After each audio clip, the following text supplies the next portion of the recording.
View सही है ना, वो ब्लर नहीं होना चाहिए, बोर्ड सही आएगा। अब देखो, जो अब तक हमने पढ़ा था उसके मुताबिक हमने एक चीज सबने सीखी, तो मैंने आप लोगों को, नाताबाद वालों को पढ़ाया क्या कि आपने बैड डेट कैलकुलेट करना है। क्या कैलकुलेट करना है जनाब? बैड डेट एक अकाउंट रिसीवेबल अप्रोच से और एक इनकम स्टेटमेंट। अब यही बात मैंने वहां से पहले करवाई, उसी पे आगे जो मैंने करवाया, जो तुम्हारी एक क्लास मिस की थी जो मैंने भेजी, वो क्या थी कि अब हमें ये समझना है या समझाना है कि आपको ये मालूम था कि जब आप बैड डेट क्रिएट करते थे या जब मेन काम होगा कि अकाउंट रिसीवेबल का जो बैलेंस होता था उस पर आप रेट अप्लाई करते थे और आपके पास एस्टिमेटेड बैलेंस आता था, उसमें आप अलाउंसेस फॉर बैड डेट को क्या करते थे? प्लस करते थे या फिर क्या करते थे? माइनस करते थे, क्योंकि अलाउंसेस फॉर बैड डेट का डेबिट बैलेंस होता था या तो सवाल पहले ये था कि सवाल में तुम बिल्कुल साल के आखिर में बैठे हो और सारा काम आखिर में बैठकर कर लेते थे। अब आज क्या चीज आने वाली है, या जो सवाल लास्ट था उसमें क्या था कि वो सवाल आखिर में नहीं होगा, बल्कि वो सवाल शुरू होगा स्टार्ट जनवरी 1 से शुरू, और उसके बाद तुम्हें क्या दी जाएगी? ट्रांजेक्शन दी जाएगी, जो तुम लोगों ने भी देखा, जो मैंने सकेजों में कराया कि एंट्रीज बना। अब उसमें मैंने ये बात भी बोली थी कि असल में क्या है, जैसे डेप्रिसिएशन पढ़ते थे जब, तो कंपनी को लगातार ट्रांजेक्शन करती है, लेकिन डेप्रिसिएशन में जितनी ट्रांजेक्शन होती थी वो डेप्रिसिएशन से रिलेटेड होती थी। तो इस चैप्टर में जितनी ट्रांजेक्शन है वो बैड डेट से रिलेटेड है, उससे हटके कोई ट्रांजेक्शन नहीं। मगर प्रॉब्लम क्या है कि डेटा उस वक्त देता था दिसंबर 31 का, जिसका मतलब होता था तमाम ट्रांजैक्शन का इफेक्ट उसमें शामिल कर दिया गया है। लेकिन अब जो सवाल आ रहा है इसमें डेटा है किसका? शुरू का, स्टार्ट, और इसमें इफेक्ट शामिल नहीं किया गया। आ रही बात समझने लगी? तो अब इसको कैसे करना है? तो सवाल अगर आप सामने रखिए तो क्वेश्चन मौजूद है, आपका मुझे सिर्फ आप बताते जाइए, मैं सॉल्व करूंगा इस क्वेश्चन को आपके साथ, मैं सिर्फ देख लूंगे पेजेस सही चल रहे। अब किस तरह सॉल्व करना है, तो जहन में सबसे पहले हम 2019 का क्वेश्चन है, इसको सॉल्व करते हैं। देखिए ये सादा सा एक क्वेश्चन 2019, क्वेश्चन नंबर 5(2), ठीक है। सबसे पहला काम, जब शुरुआत आप पढ़ेंगे तो आप यकीन करिए हर सवाल में शुरू में दो चीजों का जिक्र होगा। एक होगा कि अकाउंट रिसीवेबल कितना है बैलेंस, और अलाउंसेस फॉर बैड डेट शुरू में कितना है। कितना है इस सवाल में अकाउंट रिसीवेबल का बैलेंस? 1,87,500, और अलाउंसेस फॉर बैड डेट का बैलेंस है 6,250। तीन बातें। पहली बात, अलाउंसेस फॉर बैड डेट और अकाउंट रिसीवेबल क्या हो, नहीं मिला तुम्हें? का ये बैलेंस हमेशा साल के आवाज का है, जनवरी 1 हो, जुलाई 1 हो, जो भी एक होगा उस ईयर का, क्योंकि हम जानते हैं कि बातों का कैलेंडर ईयर होते हैं और बातों का फिस्कल ईयर होते हैं। फिस्कल ईयर कहां से शुरू होते हैं? जुलाई से शुरू होते हैं, अगले साल जून, और इसके अलावा भी कोई भी ईयर हो सकते हैं, समझ गए? क्योंकि स्पेशल ईयर भी होते हैं, खास कंपनी को लॉ करते हैं। मतलब इंडिया में इस्तेमाल होता है मार्च 1 से अप्रैल 30, तो ये कोई उसमें नहीं अनोखी बात नहीं है। एक कंपनी का एक सवाल आया जिसमें शुरू हो रहा है अक्टूबर 1 से सितंबर 30, लेकिन कवर कितना पीरियड होता है? 12 महीने, ठीक है। तो सवाल कहीं से भी शुरू, लेकिन फर्स्ट है। दूसरी बात, अलाउंसेस फॉर बैड डेट भी शुरू का है, अकाउंट रिसीवेबल भी शुरू का है। अलाउंसेस फॉर बैड डेट के साथ अगर कुछ नहीं लिखा है तो वो हमेशा हमेशा क्या है? क्रेडिट है। और ये भी ध्यान में रखिएगा कि इस वक्त जब कुछ नहीं है ना, तो ये पिछले साल की असल में बैलेंस शीट से उठा है, और यहां पर अभी फिर आगे आएगा तो मजीद बताऊंगा, लेकिन आप ये समझ लीजिए कि जब बैलेंस शीट बनती है ना, वो तमाम पिछले साल की तमाम एंट्रीज सब बनाने के बाद बिल्कुल फाइनल फिगर होती है। क्योंकि आगे जाके जो सवाल ऐसे आएंगे जिसमें यही बैड डेट की एंट्री हमें 2 दफा बनानी है, एक शुरू में और एक आखिर में। अच्छा, वो आप उसमें कैसे पहचानोगे कब 2 दफा बनानी है और कब सिर्फ 1 दफा बनानी है? तो अभी की बात बता रहा हूं कि इस सवाल में अगर आप शुरू में देखें तो सबसे पहले डेट देखिए जनवरी 1 लिखी हुई है, इसका मतलब है कि 31 दिसंबर पिछले साल जो काम होना था वो काम, और ये फिगर बिल्कुल क्या है, ठीक है। अब शुरुआत में आपको फिर नीचे कुछ ट्रांजेक्शन भी होंगी, 4-5 ट्रांजेक्शन होंगी, और सबसे पहला काम जो आपका होना चाहिए, चाहे सवाल के अभी रिक्वायर्ड में है या नहीं, लेकिन वो काम है जर्नल एंट्रीज बनाने का। ठीक है, मैं अभी रिक्वायर्ड पढ़ता हूँ, बताता हूँ, लेकिन मैं चाह रहा हूँ कि रिक्वायर्ड में के साथ लेके चलते हैं, लेकिन सवाल को पूरा है भरपूर तरीके से। क्या नाम है इस सवाल में, कंपनी का क्या नाम है, कोई नाम शाम दिया हुआ है, चलो नहीं है, थोड़ी अच्छी बात है। डैश कंपनी, या बहुत दिन चाहे तो अपना नाम लिखिए, जर्नल एंट्रीज। अब पहली ट्रांजेक्शन बोलो क्या, यहाँ पे कौन सा साल, कौन सा 2019 नहीं, ईयर 2018 2019 लिखो। पहली एंट्री बनाओ, पहली एंट्री क्या बनेगी, क्या है, credit sales, account receivable debit और सेल्स क्रेडिट। कितने से, 2,18,750। दूसरी transaction cash debit account receivable, ये सारी एंट्रीज फॉर्मेट में भी दी हुई और ये नॉर्मल एंट्रीज है, कोई नई एंट्री नहीं, ठीक है। कितना, 2,50,000।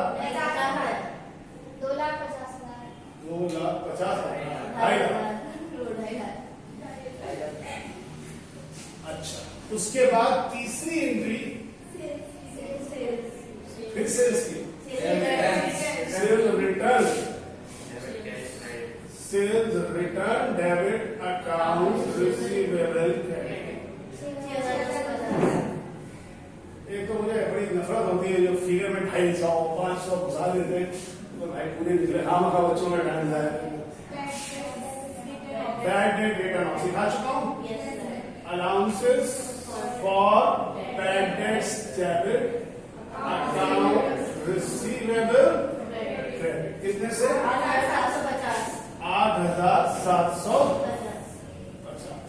फिफ्थ एंट्री,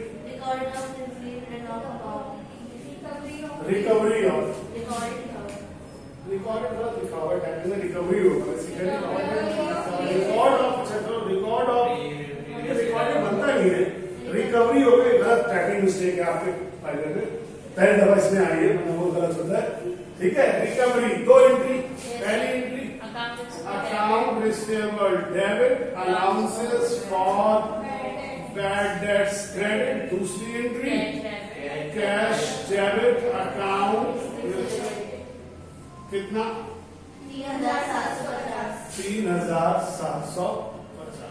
एनी प्रॉब्लम यहाँ तक, 3,750।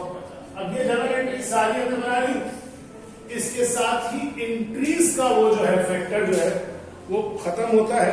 और हटाना राशि मैं एक चीज देखूंगे मेरे सही तौर पे वर्डिंग नजर आ रहे हैं कि नहीं आ रहे, हाँ ठीक है चलेगा। अब इसके बाद आगे चलते, अब जरा सवाल में पहला रिक्वायर्ड पढ़ो तो क्या मांगा था, अकाउंट रिसीवेबल अकाउंट। अच्छा देखो, अब एक चीज समझ लो, इस सवाल के हिसाब से अगर देखा जाए तो उन्होंने जनरल एंट्रीज नहीं मांगी थी, अगर देखा जाए। लेकिन आप जानते हैं कि जनरल एंट्री के बगैर टी अकाउंट बनाना ज्यादा मुश्किल होता है, लेकिन अगर प्रैक्टिस ना हो तो आप बना सकते हैं डायरेक्टली। लेकिन इस वक्त मैं भरपूर सवाल करा रहा हूं, मैं एंट्री बना रहा हूं, ठीक है। अब इसके बाद आपको समझना ही है, रिक्वायर्ड से पहले जरा तो पढ़ लीजिए, उन्होंने आपसे इस केस किया कंप्यूट। अच्छा चलो पहले ऐसा करते हैं, पहला यही काम करते हैं, आगे जाने से पहले हम अकाउंट रिसीवेबल का टी अकाउंट बनाते हैं। और यही टी अकाउंट आप कह रहे हैं, यहीं से आपके ताने वाने लास्ट क्लास में छूट गए थे, तो बाकी भाई जितने भी लोग हैं वो सब लोग देख रहे, कोई मुश्किल बात नहीं। किसका टी अकाउंट बनाया, अकाउंट रिसीवेबल का। सबसे पहले अकाउंट रिसीवेबल का यहां पर लिखो बैलेंस। ये कौन सा बैलेंस है, ओपनिंग बैलेंस। कहां दिया हुआ होगा, सवाल के शुरू में दिया हुआ होगा। कितना दिया हुआ था, 1,87,500। अब वह जैसे किया था, आप कैसे करते, 1,87,500। ठीक है, बहुत शुक्रिया आपका, मैं आपने यकीन है मुझे क्या। अब एंट्री की पोस्टिंग करो। पहली एंट्री में 2,18,750, दूसरी एंट्री में क्रेडिट कर दो, कितने से 2,50,000, तीसरी एंट्री में फिर क्रेडिट कर दो 8,700, 6,250, फिर क्रेडिट कर देते हैं 8,750 और 5A में डेबिट 3,750, 5B में क्रेडिट 3,750, 50 बोल के वो अजीब सा 50 दिया। अब लेकिन एक बात सुनो, अगर कभी, आप लोग कैमरे वाले को गौर से सुनिएगा, अगर याद होगा कल भी जब मैंने बनाया था तो मैंने टी अकाउंट बनाया था तो मैंने उसमें भी यहाँ पे कुछ नहीं लिखा था, लेकिन जब मैंने वीडियो में दिखाया था तो उसके आगे यहाँ पर नरेशन लिखी हुई थी। अब समझना जरा गौर से वो कब लिखना है और कब ना लिखना है, ठीक है। वैसे तो हम हर वक्त में कब, अगर किसी सवाल में एंट्री भी मांग रहा है और टी अकाउंट भी मांग रहा है तो उस सवाल में बेशक यहां पे ना लिखो, काम चलेगा। लेकिन अगर किसी सवाल में एंट्रीज नहीं मांगी है, सिर्फ क्या मांगा है टी अकाउंट, तो बेहतर है अच्छे नंबरों के लिए कि जब टी अकाउंट बनाओ तो उसके सामने लिख दो। मसलन क्या, पहली ये एंट्री अकाउंट रिसीवेबल क्यों डेबिट हुआ तो यहां लिख दो भैया कि ये था क्रेडिट। अब ये पूरा लिख लेना क्रेडिट से, सिर्फ सी आनी। दूसरे वाले में क्या था, कैश की वजह से क्रेडिट हुआ था, लिख दो यहां पर क्या, कैश। तीसरे वाले में रिटर्न की वजह से यहां लिख दो जी सेल्स रिटर्न। अब मैं शॉर्ट में लिख रहा हूं, आपने पूरा लिखना है। फिर ये बैड डेट की वजह से था, आप यहाँ अलाउंसेस फॉर बैड डेट लिखना चाहें अलाउंसेस फॉर बैड डेट लिख दें, आप लिखना चाहें तो वो लिख सकते हैं, रिटर्न ऑफ लिखना चाहें रिटर्न ऑफ लिख दें, क्योंकि राइट ऑफ है ना बेसिकली। फिर क्या है, रिकवरी है, रिकवरी में फिर अलाउंसेस फॉर बैड डेट है, इसके सामने अलाउंसेस फॉर बैड डेट लिख सकते हैं, यानी जो अकाउंट दूसरा है वो, और इसके सामने फिर लिख सकते हैं क्या, तो कब लिखना बेहतर होगा, जैसा कि इस सवाल के रिक्वायर्ड में भी उन्होंने आपसे एंट्री नहीं मांगी थी, आपसे नहीं मांगा। अब अगर मेरे ख्याल में वैसे इसमें आसान होती है, थोड़ी सी रसीद देने तो बेशक एंट्री ना बनाओ, डायरेक्ट भी तुम इसको बना सकते हो थोड़ी सी प्रैक्टिस के साथ। लेकिन अगर डर है तुम्हें कि भूल जाएंगे, गलत हो जाएगा, तो कोई बात नहीं, फिर क्या करो, रफ में एंट्री बना लो और फिर एक अच्छा सा प्रॉपर सा प्यारा सा टी अकाउंट नंबर उठाने के लिए बनाए, ठीक है। अब इसके बाद टोटल कर दो। अब पता है बीडीसीडी करना जरूरी है, क्या तरीकेकार होता है, फुटिंग और बैलेंसिंग, दोनों साइड्स का टोटल करो। डेबिट साइड का टोटल कितना बन रहा है, कैलकुलेटर निकालो, 4 लाख, तो 4,10,000 अभी हम यहां लिख देते हैं। क्रेडिट साइड का टोटल 2,68,750, 700 नहीं आ रहे सर, 2,68,750 सही है सर, सही है क्या सही है। अब उसके बाद इन दोनों में से, सुनना ये पहले, इन दोनों में से जो बड़ी फिगर है वो फुटिंग करो, दोनों जान रखो, कौन सी, 4,10,000, 4,10,000। जिस जानिब कमी है उस जानिब मेंशन करो बैलेंस कैरी डाउन या कैरी फॉरवर्ड, और इधर बैलेंस ब्रॉड डाउन या ब्रॉड फॉरवर्ड। समझते हो अच्छी तरह से तुम लोग दोनों भी। चलो आगे, कितना आ रहा है, 1,41,250, जो हम इधर लिखेंगे सीडी में वही हम इधर बीडी में लिखेंगे। तो क्या है, ये कब का बैलेंस हुआ, ये जैसे बिगनिंग बैलेंस था, ओपनिंग था, ये कौन सा हुआ, एंडिंग बैलेंस। ठीक है, तो हमने सवाल का अगर देखा जाए तो पहला रिक्वायर्ड कंप्लीट कर लिया और यहां तक पहुंच गए। अब पढ़ो सवाल के अगले हिस्से में क्या कहता है। Compute and record bad debt expense estimated bad debts. अब दो केस देखिए, एक केस ए और केस बी। और अभी हम लेकिन जैसा कि मैं बाबा कह रहा हूं, हम सब करेंगे कौन सा केस? केस ए। पहले अच्छी तरह केस ए समझ लो, फिर केस बी बेशक करते रहेंगे, ठीक है? केस ए, यहां तक कोई प्रॉब्लम? तो समझो इसी के नीचे कंटिन्यूटी में काम हो रहा है। अभी उसने सिर्फ रिकॉर्ड करने कहा है बैड डेट, तो इसका मतलब है सिर्फ मांग रहा है एडजस्टिंग। लेकिन इतना आपको मालूम होना चाहिए कि एडजस्टिंग के साथ बाद औकात क्या मांग सकता है? क्लोजिंग एंट्री भी मांग सकता है। तो हम यहाँ पर यूं करते हैं कि ऐसी अलग से दोनों एंट्री बना के दिखा देते हैं। कौन सी? Adjusting and closing entry. अगर कोई चाहे तो इसी के नीचे भी कंटिन्यू कर सकता है, कोई गलत बात नहीं होगी, लेकिन जरा बेहतर रहेगा कि हम उसको अलग से दिखा दें, क्योंकि हम ये बात दो दफा करेंगे, एक दफा केस ए में और एक दफा केस बी। तो ये हम कर रहे हैं केस किसमें? ए। अगर एक ही केस होता और वही कंटिन्यूटी में होता तो बेहतर होता कि मैं इसी के नीचे कर देता, लेकिन चूंकि इसमें दो केसेस हैं तो मैं दोनों को जरा सेपरेट करके दिखाना चाहता हूं ताकि इम्तिहान वाले को साफ न बनाए। ये एंट्री कब बनेगी? तो ये एंट्री बनेगी दिसंबर की 31, 2019 को। क्या बनेगी जनाब? Bad debt expense debit allowances for bad debts credit. और अगर इसी वक्त पे क्लोजिंग बोल देता तो बनाते expense and revenue summary debit और बैड डेट एक्सपेंस क्रेडिट। ये ठीक है, लेकिन इसके लिए भरपूर किस्म की क्या करनी पड़ेगी? कंपटीशन। अब भरपूर कंपटीशन जो है वो कुछ क्या है जनाब? अरे यार मैंने एरोप्लेन मोड पर नहीं डाला। Competition for bad debt expense. सबसे पहला बैड डेट एक्सपेंस निकालने के लिए आप लिखेंगे, जैसा कि आप मासी में लिखते रहेंगे, क्या लिखेंगे? Account receive. कितने से?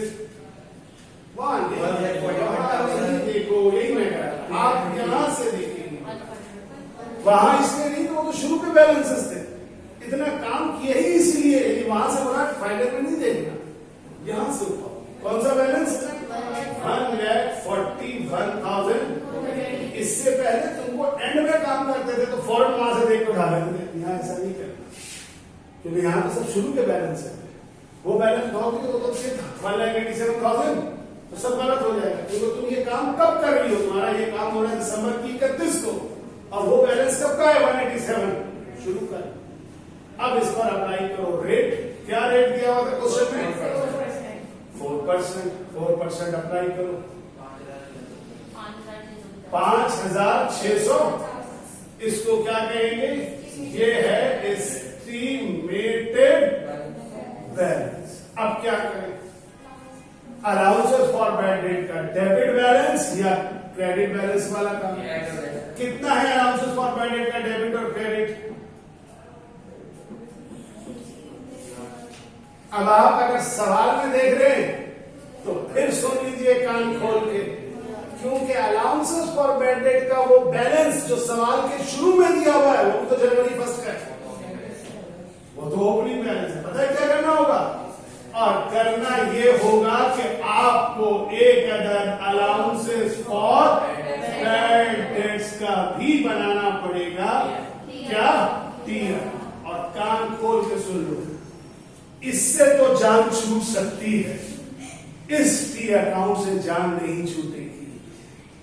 99.99% टाइम जब सवाल आएंगे ना इस तरह कंप्लीट, उसमें अलाउंसेस फॉर बैड डेट का टी अकाउंट बनाना ही बनाना है। ये कॉन्सेप्ट तुमसे चेक करना ही करना चाहेगा इम्तिहान वाला। शायद एक दो दफा ऐसा हो जैसे वो जरासीम मरते हैं तो 99.8 कटाना रह जाता है ना, इधर घूमता फिरता, वो 1% चांस है, 0.01% कभी दे दे, और वो भी देते हैं क्योंकि तुम्हारे लिए सहूलत पैदा नहीं करेगा, तो तुमको तकलीफ देने के लिए देगा कि इसने सोचा हुआ होगा कि हमेशा बनाना है, दे दो इसको ताकि ये कंफ्यूज हो जाए। लेकिन अगर तुम कंफ्यूज नहीं होते हो और तुम प्रॉपर काम करोगे तो वो मिलेगा। तो बहरहाल फिर मैं रिपीट कर रहा हूं, अब आपने अलाउंसेस फॉर बैड डेट का टी अकाउंट, अब सवाल ये पैदा होता है कि अलाउंसेस फॉर बैड डेट का टी अकाउंट बनाना क्यों है? तो सवाल का जवाब कान खोल के सुन लो। क्वेश्चन के शुरू में कितना बैलेंस था? 6250। ये था शुरू में। अब याद है अलाउंसेस फॉर बैड डेट, ऐसे हाथ मैंने उस कैमरे में किया हुआ था। अलाउंसेस फॉर बैड डेट का जो 6250 का बैलेंस यहां है, इस बैलेंस में कमी होगी कब? जब रिटर्न ऑफ। तो क्योंकि आपको पहले दिन सिखाया, उसके बाद मतलब पहले से मतलब स्टार्ट में कि अलाउंसेस फॉर बैड डेट, सवाल आया एकदम पता है थ्योरी में, why do allowances for bad debt account show debit balance और क्रेडिट बैलेंस? क्यों शो करता है डेबिट या क्रेडिट? तो जवाब क्या था, याद है? बताया था कि जो एस्टिमेटेड है अगर एक्चुअल उससे ज्यादा है और कम है तो उसके हिसाब से। अब सोचो कितना था पहले? 6250। ये क्या था? 6250 वो अमाउंट थी जो तुमने पिछले साल बैठकर इस साल के बारे में सोचा था इतना होगा। एग्रीड? बिल्कुल जुमला मेरा क्लियर है। 6250 पिछले साल एंट्री बनाकर तुमने सोचा था, क्या कैलकुलेशन करके तुमने एस्टिमेटेड सोचा था पिछले साल कि इतना एस्टिमेटेड बैड डेट कर रहे हैं, जो कि शायद अगले साल एक्चुअल में हो। अब अगर सोचो तो इस दफा एक्चुअल हुआ कितना? अगर सादा सी बात है ना, अगर यही एक होता तो बड़ा आसान था। सोचो, सोचा कितना था? 6000 कम हो कितना गया? 8700 ज्यादा, है ना? सोचा था कम। अब लेकिन वो दो फिगर नहीं है, मसला ये है कि इसके साथ ही एक क्या आ जाती है, तीसरी फिगर क्या आ जाती है, क्योंकि रिकवरी भी तो हुई है। तो अब उन सब को ना बेहतर है कि किसमें लाके परखो, एक तराजू में एक जगह पे तोल। तो कैसे? जैसे इसका बैलेंस डेबिट में लिखा था, पहले इसका बैलेंस क्रेडिट में लिखो। कितना था क्रेडिट में? 6250। याद है क्रेडिट है ये। इस एंट्री में, चौथी एंट्री में तुमने डेबिट किया कितने से? 8000। समझ लो, बाद अगर ये एंट्री नहीं होती ना तो यहीं पे हम परख लेते क्या है, डेबिट भारी है या क्रेडिट भारी है। लेकिन चूंकि इस वक्त तीसरी भी है और होगा बाद से दो से ही परखना होगा, लेकिन अभी तीसरी भी है। और क्यों है तीसरी? क्योंकि रिकवरी हुई है। तो इसकी एंट्री कर दो 5A की। कितने से? 3700। अब यहां पे ये लाइन में सिर्फ समझाने के लिए ऐसे लगा रहा हूं, जरा सोचो कौन सा साइड भारी है? डेबिट साइड भारी है, क्रेडिट साइड भारी है? तो जो साइड भारी है ना वो बैलेंस है। हम जब क्रेडिट साइड बैलेंस कहते हैं, क्रेडिट बैलेंस है या हम कहते हैं डेबिट बैलेंस है, तो इसका मतलब क्या होता है कि इस साइड पे फिगर ज्यादा है। समझ में आ रही बात? अलाउंसेस फॉर बैड डेट का क्रेडिट बैलेंस का मतलब क्या हुआ कि क्रेडिट साइड पे बैलेंस ज्यादा है। अगर यही डेबिट साइड पे ज्यादा होता तो हम कहते हैं अलाउंसेस फॉर बैड डेट का बैलेंस। तो जो डेबिट बैलेंस और क्रेडिट बैलेंस कहने का मतलब ज्यादा किस साइड पर है। तो अभी आपने इन दोनों को प्लस किया, ये शायद बन गया 6 4 10,000 और ये था 8750। तो जरा कलर चेंज करके लिखूं कि क्रेडिट साइड पर बैलेंस नजर आ रहा है आपको 1250 का कौन सा बैलेंस? तो अब आप जानते हैं, आज के बाद भूलेंगे तो नहीं कि डेबिट और क्रेडिट कैसे निकालना होगा। हमेशा अलाउंसेस फॉर बैड डेट का टी अकाउंट बनाएंगे, ओपनिंग बैलेंस लिखेंगे, एक एंट्री तो एक एंट्री, दो एंट्री तो दो एंट्री, चार एंट्री तो चार एंट्री। बाद में ऐसे भी सवाल आए, 2 दफा राइट ऑफ करवाया तो राइट ऑफ की 2 एंट्री, तो परेशान नहीं होना है। जहां जहां अलाउंसेस फॉर बैड डेट आया है पोस्ट कर दो। और पोस्टिंग क्या होती है? एंट्री से फिगर टी अकाउंट में लिखना पोस्टिंग होती है। और फिर दोनों साइड में से जो साइड ज्यादा है वो बैलेंस है।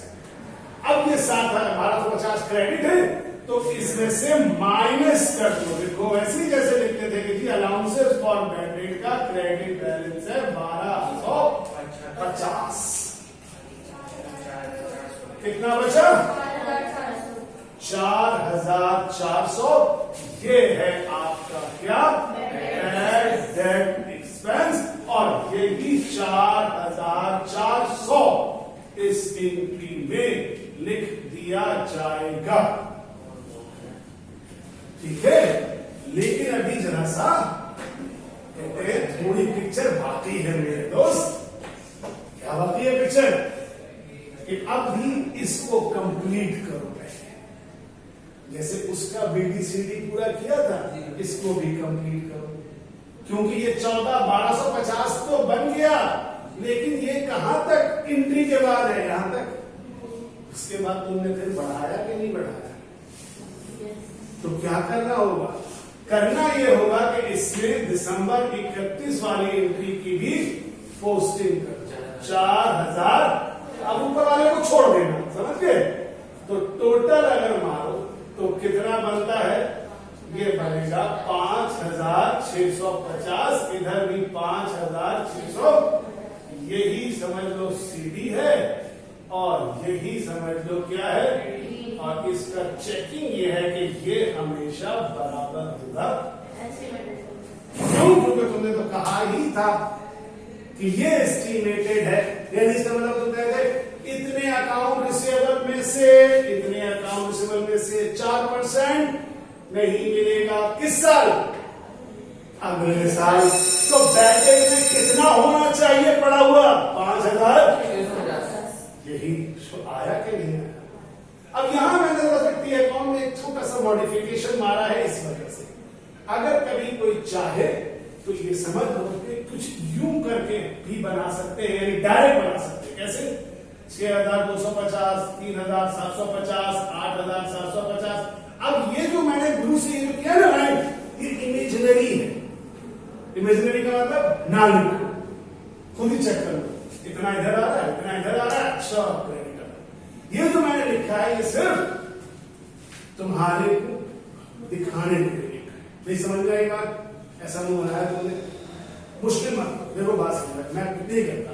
ये करना चाहो यही करो, उसी तरह करो, कोई गलत नहीं। लेकिन बताएगा बीच में इस तरह तो नहीं करते ना। आपने ये पोस्टिंग की, अब यहां पर समझो कोई लाइन नहीं है, लेकिन यही काम करो, इन दोनों को प्लस करो और इससे क्या कर दो माइनस। तो कौन सा बैलेंस ज्यादा है, क्रेडिट या डेबिट? तो पता क्रेडिट, ये माइनस कर दो, बैलेंस ले जाओ। इस बैलेंस को ले जाकर दोबारा क्या कर दो, क्लोज कर दो और फिर पूरी तरीके से क्या कर दो, BDCD कर दो। यानी देखो अब ऐड करो जरा, सबको कितना आता है? 6,250, 3,750 और 4,000, 14,000। तो इधर भी कितना होगा? तो कितना CD आएगा? माइनस करो 8,750 से। बोलो वही आया कि नहीं आया? लेकिन मेरा कहने का मतलब असल में allowances for bad debt at the account इस शक्ल का होना चाहिए।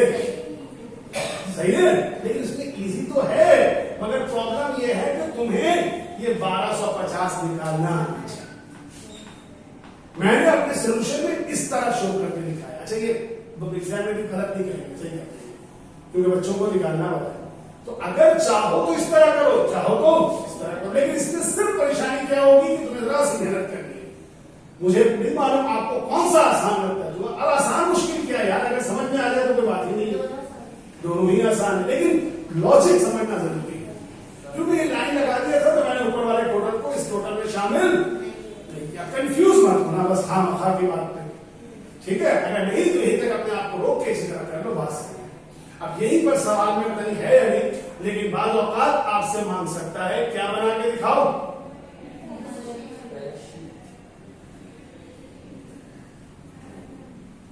तो अब बैलेंस शीट में जैसे डेप्रिसिएशन में बनाते थे, इसमें भी एसेट साइड शो होगा, लेकिन वहां फिक्स एसेट शो होता था, यहाँ क्या शो होगा? और करंट एसेट में वहां आया फिक्स एसेट फर्नीचर होता था और डेप्रिसिएशन होता था। यहाँ अकाउंट रिसीवेबल शो होगा जिससे माइनस होगा अलाउंसेस फॉर कितने से। अकाउंट रिसीवेबल हमेशा वो बैलेंस जो आपको का था 1,41,200 और अलाउंसेस फॉर बैड डेट इस वाले में हमेशा वो जो थी अकाउंट के आगे मिलेगा 5,600 माइनस कर दो, जो आता है बता दो जरा जैसे लिखे तो यहाँ नीचे 6। ठीक है? अब यहां पे आज मैं इसको रोकता हूं क्योंकि मैं अभी इनकम स्टेटमेंट अप्रोच रही है, लेकिन मैं उसको नहीं ले रहा कि इस वाले को पक्का करो। क्या करूं?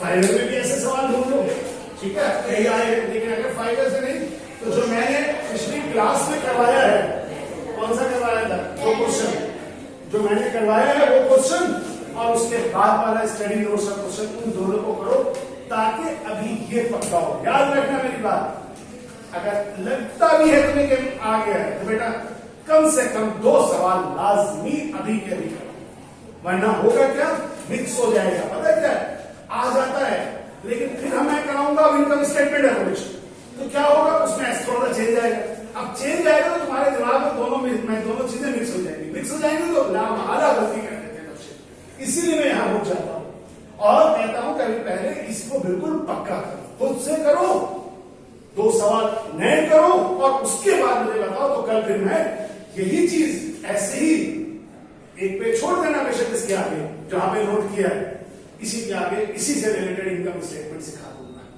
Clear? Thank you very much. अल्लाह हाफिज।